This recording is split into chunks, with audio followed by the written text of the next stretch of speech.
Relationship advice. Update: wife had been flirting with her co-worker. She said she would stop, but it just happened again. Is there any future in this relationship? Original post. My wife and I have been married for slightly more than 3 years now. Last Christmas, I found she had been having a long conversation with a coworker of hers, in which they talked about having had action multiple times, and that they couldn't wait for the next one. The guy said he was going to book a hotel near their office right after Christmas. In this conversation, when he said he was looking forward to seeing my wife, she would reply with things like, "I'm looking forward to much more than just seeing you," etc. You get the idea. Overly flirty and sexual. When I confronted my wife, she denied the conversation existed. After deleting it, she showed me her phone to prove it didn't exist. But I had taken a few pictures. She then said it was all virtual and that they never did anything physical. To prove she was right, she messaged her coworker, in front of me, asking if he had booked the hotel. He replied not yet. She then asked if he was really expecting them to meet, to which he replied negatively. She promised they would never talk again and I agreed, simply because I loved her a lot and wanted to trust her, but in my mind, I wasn't completely sure she had been honest. For a few weeks, I must admit I checked her phones a few too many times, so she changed her password, which I was fine with, because I was probably being too paranoid. This week, I picked her phone up because I needed a code that had been sent to her phone number. I didn't even need to unlock the screen to get it. To my surprise, under the message with the code there were other messages from the same guy. One of them was an audio, the second one was a shirtless photo of himself in front of a mirror, and the third one said, "sweaty," and a few emojis with the tongue. I confronted her since she had promised they wouldn't talk ever again, and she said he just wanted to show her he's going to the gym to show progress. But that the rest of the times they talk, it's just about work, and that this is just a coincidence. I asked her to show me the rest of their messages, but she said she had mistakenly deleted their conversation history. My wife says she's going to change this time, and that I never really forgave her and that's why she kept talking to the guy. She says this time she's really going to stop, but I have a hard time believing it. Or even if she does stop, I fear when things don't go so well between us, she'll do it again. I really love her but can't keep living like this. Is there any situation in which this can work? What would you do? Now for the top advice before the update. Dude, you are being blind. He's not being blind, he doesn't want to believe. He had clear evidence they were screwing back then already, and he latched onto her excuses like a drowning man onto a life ring. She's a serial cheater who is unlikely to change, and has no reason to. Who doesn't need to make up excuses because OP is making them up for her. Flirty? They've clearly been nailing each other. Tell her to. And feel free to paraphrase. F right off. Don't even paraphrase. No filter. Just say it. Clearly the wife has no real intentions on being faithful.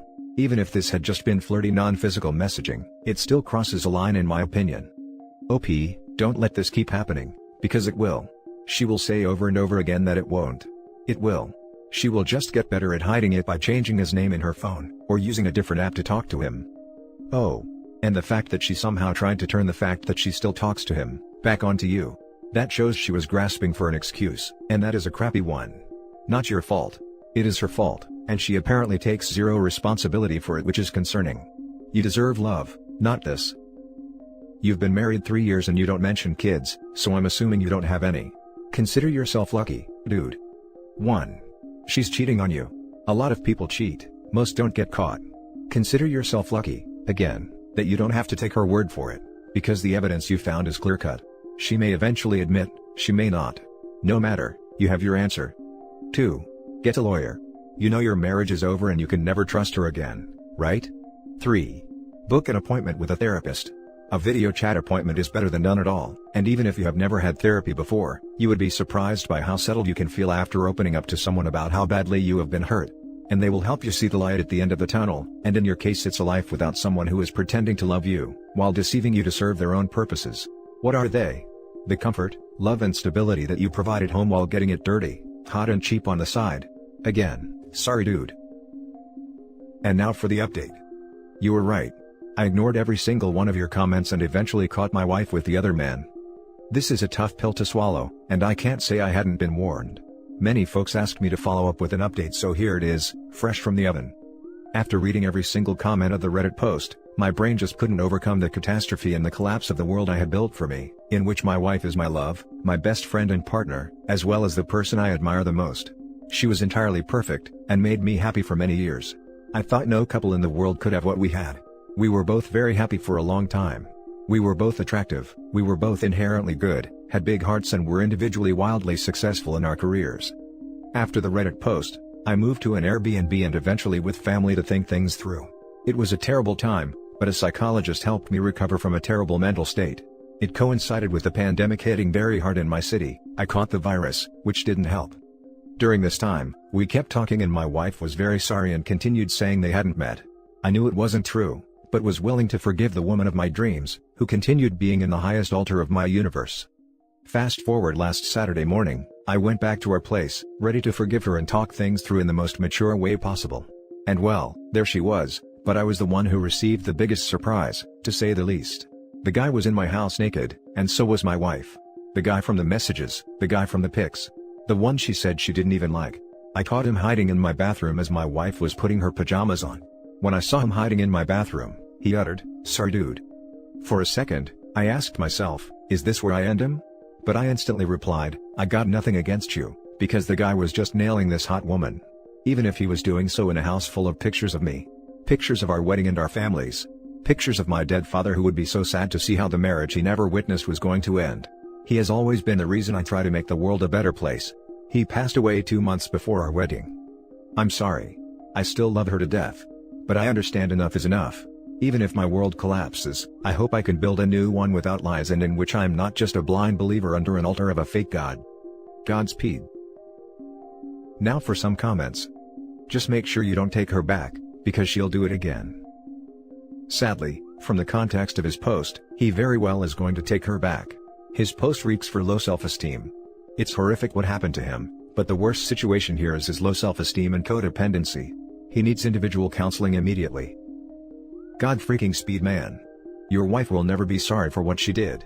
But she'll keep saying she's sorry dozens, probably hundreds of times, to try and keep her world from crashing down. But you will be manipulated no more. Do not leave your marital home under any circumstance. Find a good lawyer and start filing for divorce. You will come out of this a better man. There is light at the end of the tunnel. She's not sorry she did it. She's sorry that she got caught. Sorry you had to experience this in the most extreme way possible by literally walking in on them naked together. Great composure when almost any reaction would have been justified. Just take your time and take care of yourself for however long it takes. I can't imagine the pain you have. OP, very sorry it happened, but it was literally going to take you walking in on them for her to admit it. What she's done is disgusting, and unforgivable. She's been lying to you for how long? Time to end it, my friend. A long journey ahead, but we believe in you. You don't deserve to be disrespected like this. Now for the last story. My wife, 32 female, has been having an affair, and I'm broken. My wife, 32 female, and I, 30 male, got married in September 2018 after being together for 3 years. Right before our honeymoon, we bought a house together in Virginia, and after we got back, pooled our remaining money and time to completely redo her old starter home in Maryland, and sold that in early 2019. We both work full-time jobs in Virginia. I make pretty good money, she makes even better money. My wife, let's call her Kitty, decided to pursue an MBA and started last fall. She had an educational trust that her parents started for her, and therefore didn't ask me for any financial assistance. However, because I saw how time-consuming the MBA was, on top of her already large professional workload, I took it upon myself to take care of everything related to our still relatively new home, including dealing with contractors, managing all our bills, maintaining the house, taking care of our dog, purchasing/assembling furniture, yard work, cooking, cleaning, laundry, and hosting/entertaining her family that insisted on coming over at least 2 weekends every month. Lately, Katie had been unhappy with our relationship, complaining that I wasn't spending enough quality time with her, and not making her feel wanted. I tried to argue several times that between her work and studies, and my work and home responsibilities, that there simply wasn't very much time to spend together in general. We would frequently not even get to eat dinner until 9 o'clock or 10 o'clock at night, and I would either need to bring her a meal to her home office, or we would quickly eat together, and she would return to schoolwork to study or percolate in group projects/session. She would argue back that the things I was doing around the house were simply my responsibility as a husband, and that while she appreciated it, it didn't count towards me trying to maintain or build our relationship. We'd also been arguing a lot about other things, and combined with the lack of free time, would be intimate maybe once a month. But after one particularly emotional, and drunken, conversation, about 3 or 4 weeks ago now, I vowed that despite what I already thought was prioritizing her needs, that I would go even further. I began to take off work. I, unlike her, still had to go in during COVID, or go in late/leave early, stopped seeing friends, skipped workouts, and would even wait until she was occupied with something else, to even take a shower, also I could spend as much available time as possible with her between her obligations. As a result, things seemed to be slightly improving between us. And now we arrive at last Wednesday. As per usual, I was making dinner for us. We have a tablet in the kitchen that I primarily use for recipes. As I was finishing up, the tablet began pinging non-stop, and I checked out what was happening. As it turns out, the tablet is linked to her Google credentials, and I first saw an ongoing Hangouts conversation between Katie and a friend, discussing what to do about someone's wife who had come to her house that day while I was at work. Scrolling through the conversation history, I found more about Katie's lack of feelings for me, and the longing and dreaming to instead be with some guy, who we'll call Luke. Physically shaking at this point, I decided to venture away from Hangouts and open her Gmail, where I found several emails, going as far back as March, between her and Luke, calling each other babe, sweetheart, and my love. Unsure about what to do next, I first took screenshots of everything I could find, then stepped outside to call the only person with law experience that I knew, an executive at my company who I'd become friends with. He advised that I immediately confront her, but first call someone to come over to the house to act as a witness, in case things became physical, or if she might later try to claim they did. So, I had a friend over in about 20 minutes, I confronted Katie, and she confessed to the relationship, and admitted that they had been intimate several times over the past 4 months, both at hotels and in our home. Now completely distraught, I tried to maintain my composure, and asked her to leave. She stayed at a hotel for 2 nights, then despite my protest, came home on Friday, stating this was her house too. She insisted on talking when she returned, and not having a witness this time, I decided to record the entire conversation on my phone. She tried to reiterate that she had been unhappy, but despite that, had been reaching out to her friends and mother about suggestions and resources she could use to help our relationship, even though I had suggested counseling in the past, but she refused. She tried to tell me that she made a mistake, that she had already broken it off with Luke a week ago, that I was the only person she wanted to spend her life with, and the only reason she hadn't told me about it was because her friends had advised her not to. She also said that if we truly love each other, that divorce was a mistake, and that we should be able to get through anything. I replied that love is worthless without trust, and then said that if she insists on staying here, to please stay in the guest room. Obviously free usage of her home office and the guest bathroom, but to please stay out of our bedroom/bathroom unless telling me first. So now I'm here, sitting in my house alone with just my dog.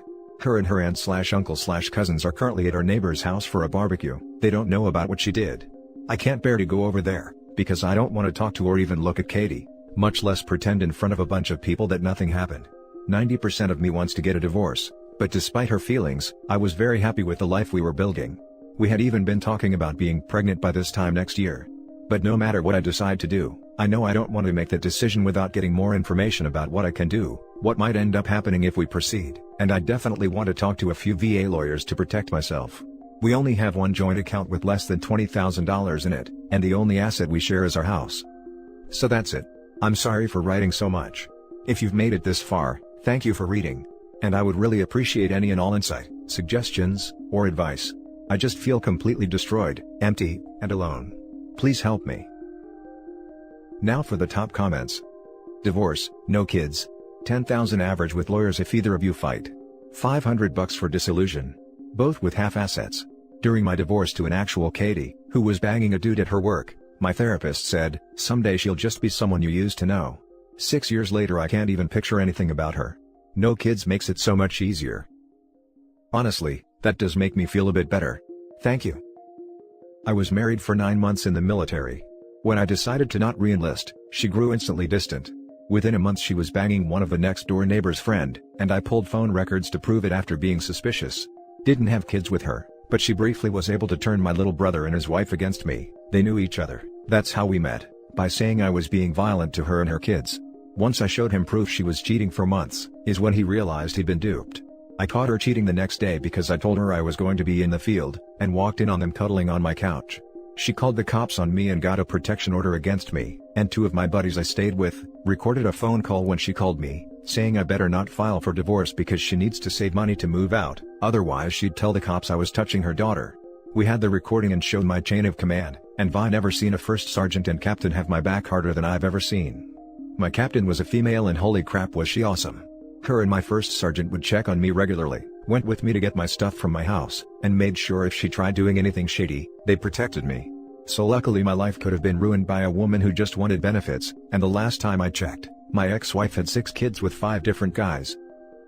Seek a therapist and a divorce lawyer so that you can prepare yourself for the future. Maybe you'll survive, most relationships don't, but you need to be prepared either way. She needs her Wont counseling and then marriage counseling to even have a chance. Your journey from here is long and hard. You will have good and bad days.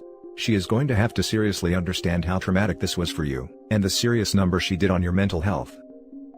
Thanks. My concern is that since she was blaming me to begin with, that she would make all the counseling about that, and not about what she did as a result. But I'll look into it. I appreciate the advice. If she blames you for this in the therapy sessions, then I think you have your answer right there.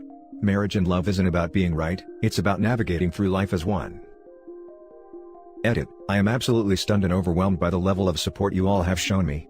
I truly can't believe that all of would take the time to offer your advice, kindness, and wisdom to an absolute stranger. I am doing my best to read every one of your replies, and from the bottom of my somewhat shattered heart, thank you. This has been an unbelievable light in the darkest time of my life. And that's it for this video, guys. If you have thoughts to share, leave a comment below. Don't forget to hit like and subscribe if you like this content. I'll catch you in the next one. Good day, everyone.